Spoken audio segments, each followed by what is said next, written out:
£1 million in debt. £200,000 a loan to HMRC where they continued paying their salaries and not paying the company's taxes. So the administrator's report came in yesterday, and to say it was a joke is shocking. So one of the main reasons behind why all this happened, the company failed, the creditors lost £1 million and the shareholders lost all their money, was because the individual behind this, who has sunk 29 previous companies, seems to be the only individual anyone will talk to. So the audit, which was what stitched me up in the first place, the auditors, Knight Goodhead, never spoke to me. The administrators, TrueSolve, they never spoke to me. The only party that has actually spoken to myself and the company are the police, and they dropped all the allegations against me very, very quickly after we showed him the true case here. So the administrator's report basically said that in February of this year, the company had decided that because of the legal action against them, e.g. the unfair dismissal case and the breach of fiduciary duties case against the directors,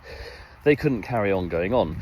So they had to go insolvent, and they had to do that by not telling the shareholders anything, going to an insolvency practitioner and putting the company up for sale, then notifying the shareholders that the company had gone into administration and the assets had been sold 4 months later on June the 12th. So the shareholders were never even given an option to save the company.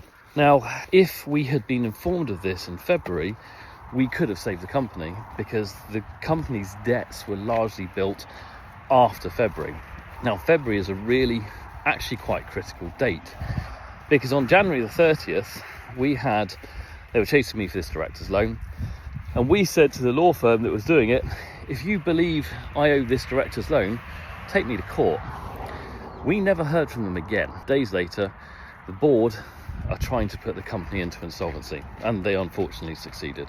What this shows, and something that we really, really need to learn, is a staggering level of incompetence by companies that shouldn't have that incompetence, and people's lives rely on these people doing their jobs properly. TrueSolve, an administration company, they know the police allegations against me are false. They know I'm the founder, and they know the business was hugely successful underneath me. Knight Goodhead, an FCA regulated auditing firm, they carried out an audit of a company's accounts without talking to the founder of the company, the person who had built the company over 10 years, who knew that company inside and out. The only information the auditor got was from the individual who tanked 29 companies and was doing this all behind the founder's back. I mean, it's absolutely staggering. I mean, at what point as a professional entity do you go, the only information we've got is coming from one person here? Why are we not getting any information from anyone else in this business? Why are we not corroborating these facts? Why are we going to put these audits and things out without confirming their accuracy? Under me, when I was running that company, the company never had 1 year where the revenue dropped. Never had 1 year where our user membership or subscribers dropped. At the point of my removal, the company had £70,000 in debt, was turning over 2 million plus a year with a 90% profit margin, had 20 staff. Within 12 months of my removal, they had 7 staff, 5 of whom didn't really contribute anything to the company, 3 of whom were supposed to be sacked the year before. So, of course, our plan was to remove the staff who didn't really provide any benefit to the business, and in this case actually were behind significant fraud, and spend their salaries on developers and marketing to actually grow the platform to erase the damage they had done during the 3 or 4 months we'd let them go free as such.